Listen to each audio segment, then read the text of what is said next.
Ini penting saya ceritakan, mungkin agak aneh di dunia kampus ya, di bab ini. Kalau dalam teori kita, Pak On itu, mimpi sama nyata, melihat itu otoritatif mimpi. Ini yang agak aneh di ilmu pesantren. Jadi melihat jenengan langsung dengan mimpi itu otoritatif mimpi.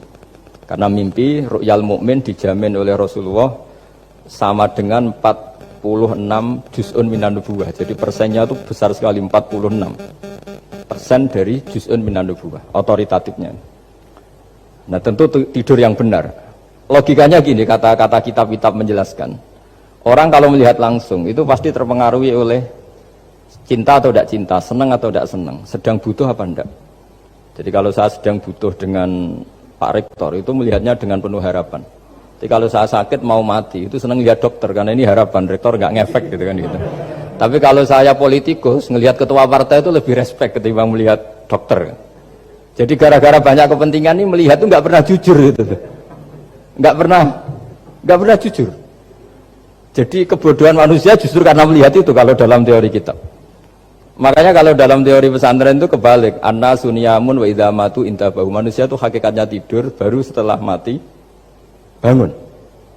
Misalnya kita di dunia nganggap uang itu penting, harta itu penting, jabatan penting. Setelah kita mati ternyata yang paling penting itu hanya sujud. Karena kamu itu kenangan ketemu Allah terbaik itu sujud. Yang kita anggap penting di dunia semuanya tidak penting. Yang kita anggap sepele kayak sholat ternyata itu super penting. Tapi sadar itu nunggu nanti di akhirat. Ya saya ini termasuk syukur yang sadar sebelum sampai akhirat. Jadi termasuk orang yang beruntung lah gitu. Nah, kenapa mimpi itu begitu penting? Karena tadi ketika orang tidur itu off semua, sistem sarafnya, sistem apanya. Yang ada hanya pengendalian Tuhan. Karena dia tidak bisa mengendalikan dirinya sendiri. Apalagi kalau tidurnya benar ya tentu pakai wudhu, terus pakai doa-doa, terus menghadap kayak mayit itulah, standar mayit itu menghadap ke kiblat kayak posisi mayit itu. Sehingga dia ada intervensi pada dirinya sendiri, ya tidak punya keinginan dari dirinya sendiri. Kamu kan nggak bisa ingin, wah tidur ingin ketemu wanita cantik kan tidak bisa nentukan gitu. Akhirnya ya benar-benar hanya milik Allah. Apalagi kalau kita bacanya benar, terus pikirannya benar. Makanya uniknya dalam Islam adalah doa mau tidur dengan wiridan setelah sholat itu ajarannya Nabi banyak mau tidur. Wiridan subhanallah 33, alhamdulillah 33, Allahu akbar 33 dan disempurnakan seterusnya itu ijazah Nabi kepada Sayyidah Fatimah itu untuk mau apa? Tidur. Bismika wada'tu jambi wa bismika arfa'u, sampai doanya panjang. Allahumma aljatu zuhri ilaika, panjang sekali doa mau tidur. Saya yakin jenengan ndak hafal dan ndak. Paling ya bismika wada'tu jambi apa? Bismika Allahumma ahyawamu. Itu sebagian ustadz bilang itu doa ngaji katanya. Ada seorang ustadz saking mangkelnya, ibu sudah baca doa ngaji? Belum, tak juarai. Bismika Allahumma ahya bismika wa amut. Wah itu kan doa mau tidur Pak Ustadz. Iya biasanya kalau ngaji tidur. Jadi doa itu kalau itu doa mau. Akhirnya mimpi itu penting. Karena di situ manusia nggak punya nafsu, nggak punya keinginan. Sehingga yang ada itu kata Nabi itu ada sittatun wa arba'una juz'an minan nubuwah. Sehingga dulu itu mimpi itu jadi sarana betul. Kita tahu kan cerita orang-orang dulu. Fir'aun itu kurang jahatnya, kurang kelirunya. Dia mimpi ada api dari Bani Israel yang membakar kerajaannya. Dan semua pentawilnya sepakat itu maksudnya Anda akan dihabisin kerajaan Anda oleh bayi dari Bani Israel. Begitu juga raja zaman Nabi Yusuf, itu mimpi kalau ngalami ada 7 sapi yang gendut dimakan oleh 7 sapi yang kurus. Jadi mimpi itu sarana bahkan dari orang kafir. Karena ya tadi yang preman ya nggak ada premannya, yang soleh ya nggak ada solehnya, semua dikendalikan oleh Allah Ta'ala pas tidur. Sehingga tidur ini menurut agama lebih otoritatif, asal dengan tidur yang benar.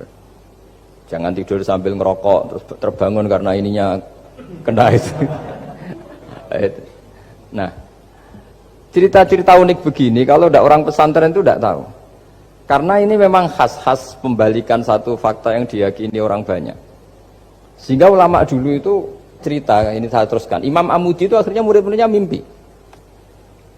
Mimpi di situ tanya, Pak Ustadz, Anda masuk surga enggak ketika hidupnya hanya nerangkan matematika? Oh iya, saya bahkan enggak sekedar di surga. malaikat dikumpulin Allah untuk mendengarkan presentasi saya ngajar matematika. Jadi kata dia cerita, Allah bilang gini ke malaikat, hei para malaikatku, kenapa kamu iman sama saya?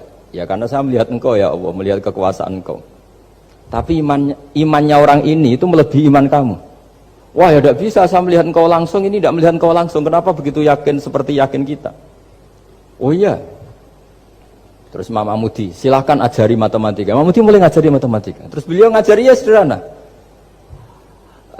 Angka 2, 3 sampai ribuan sampai jutaan itu bin nisbat ilal wahid nisbatun wahidah, yaitu nisbatul far'i ilal asli. Hanya ngajar itu dok. Dunia ini apapun banyaknya variannya, apapun banyak makhluknya, itu semuanya adalah nisbatul far'i ilal asli. Angka 2 ya cabangnya 1, 1 juta ya cabangnya 1, semua itu dimulai dari 1. Jadi di mana-mana hitungan itu dimulai dari 1. Dan 1 ini harus ada, yaitu Tuhan. Matematika akhirnya malaikat, wah keren juga maksudnya. Keren juga maksudnya. Akhirnya Allah bilang, dan itu didawuhkan juga oleh Rasulullah SAW, tuba liman amana bi walam yaroni. Yang hebat itu imannya orang yang enggak melihat saya. Makanya masyhur itu, malaikat ditanya Allah, siapa imannya yang paling kuat? Ya kita, karena melihat engkau langsung ya Allah. Para nabi. Terus tapi yang dari sekian pertanyaan itu jawab sama, yang paling ajaib adalah umat-umat Muhammad di akhir zaman, enggak menangi nabinya, juga enggak pernah lihat surga neraka, tapi iman sama saya. Dan mereka punya cara untuk imannya ini berkualitas sama dengan kamu para malaikat. Ya diantaranya dengan cara logika tadi yang saya utarakan tadi. Am khuliqu min ghairi syai'in am humul khaliqun. Kalau alam raya ini wujud, maka penyebabnya harus sesuatu yang wujud. Masa sesuatu yang enggak wujud menyebabkan yang wujud. Kalau angka 10 ada, 1 juta ada, pasti dimulai angka 1.